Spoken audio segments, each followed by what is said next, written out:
Des supporters de Beauvais qui étaient venus en force pour ce retour des huitièmes de finale à Venoix. Leur équipe menait d'un but acquis au match aller, ce qui dès le début de la rencontre va obliger les Canets à attaquer pour effacer leur retard. Alors ils attaquent, 3 minutes de jeu, Divers sur la gauche pour Christophe Point, mais ça passe au-dessus. 13e minute, Fabrice Divers balancé, c'est le début d'une longue, très longue série de fautes sur l'attaquant canet, ce qui va finir par l'énerver. Nous le verrons plus tard, cela aura des conséquences très fâcheuses pour lui d'une part, mais aussi pour le club.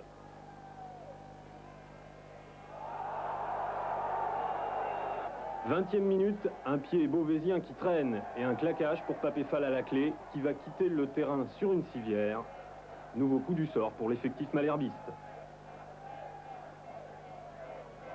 Les Canets essayent toujours de rattraper leur but. 35e minute, le Bourgeois centre, mais Divers et Dumas loupent la reprise. 39e minute, encore une faute sur Fabrice Divers. Sur le coup franc, Rix tente la lucarne à gauche, mais ça passe au-dessus.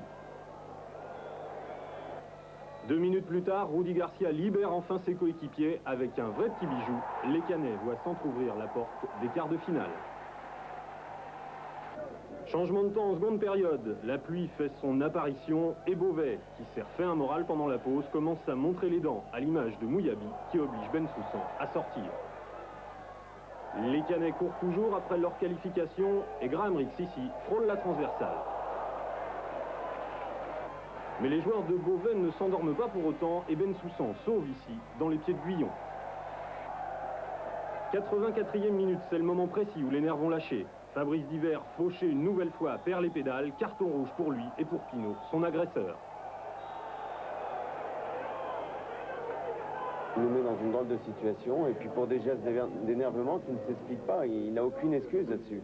Et ça, je lui ai toujours dit que je l'aiderais et le fait de le convoquer et lui dire que ce qu'il a fait est inadmissible, j'estime que je l'aide.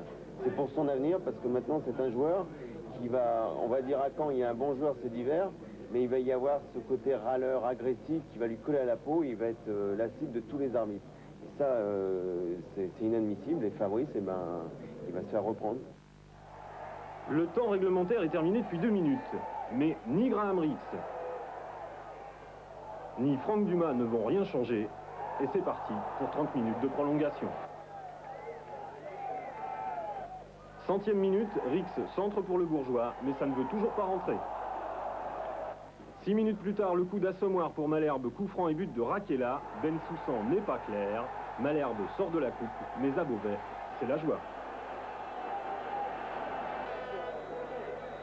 Et ça n'est pas fini, 110e minute, mauvaise passe d'Avrillon pour Pastinelli. Mousquer n'en demandait pas tant, il file vers le but, 2-1 pour Beauvais.